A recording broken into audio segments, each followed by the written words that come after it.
இந்தாங்க போதுமா?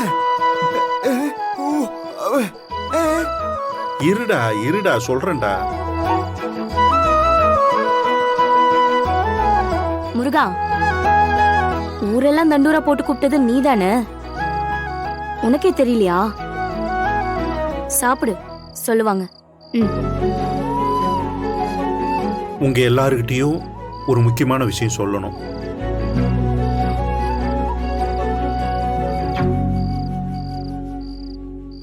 அன்னைக்கு போலீஸ் ஸ்டேஷன்ல நாங்க இருந்தப்போ ஒரு பெரியவர் ஒருத்தர் ஃபோன் பண்ணி எனக்கு உதவுனாருன்னு சொன்னேன்ல.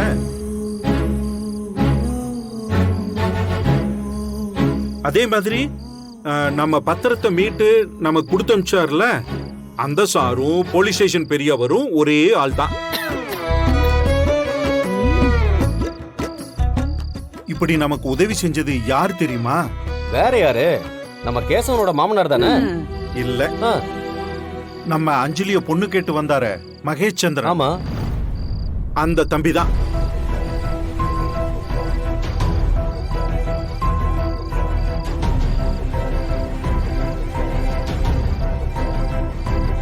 மகேஷ் சாரா? மகேஷ் குரூப் ஆஃப் கம்பெனிஸோட எம்டி அவரா? ஆமாப்பா. அவரா மாமா? நான் என்னவோ தீபாவோட அப்பாவோன்னு நினைச்சேன்.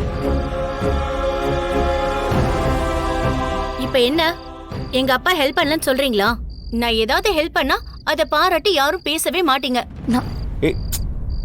சும்மா இருக்க மாட்டியா? பண்ணலன்னா மட்டும் அத அப்படியே குத்தி காமிச்சு பேசிட்டே இருப்பீங்கல்ல? ஐயோ, அவ அப்படி ஒண்ணும் பேசலமா. அப்புறம் எப்படி சொல்றாங்க?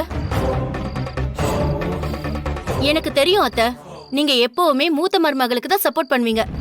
தீபா, அப்படியெல்லாம் நான் இப்ப வரைக்கும் பிரிச்சு பார்த்ததே இல்லம்மா. துளசி கல்யாணத்தப்போ அவ்வளவு ரூபாயும் நானே கொடுக்கறேன்னு சொன்னேன். ஆனா அப்போ நீங்க தான் பிரஸ்டீஜ் பார்த்துட்டு என்கிட்ட இருந்து ஒரு பைசா கூட வேண்டாம்னு சொல்லிட்டீங்க. ஆனா எங்க அப்பா உதவி செய்யலன்னு சொன்னப்போ உடனே உங்க முகம்லாம் எப்படி மாறுது? தீபா தீபா, ஓ நல்ல மனசு எங்களுக்கு தெரியாதா? இந்த குடும்பத்துக்கும் முடிஞ்ச உதவியை நீ பண்ணிக்கிட்டே தான் இருக்க.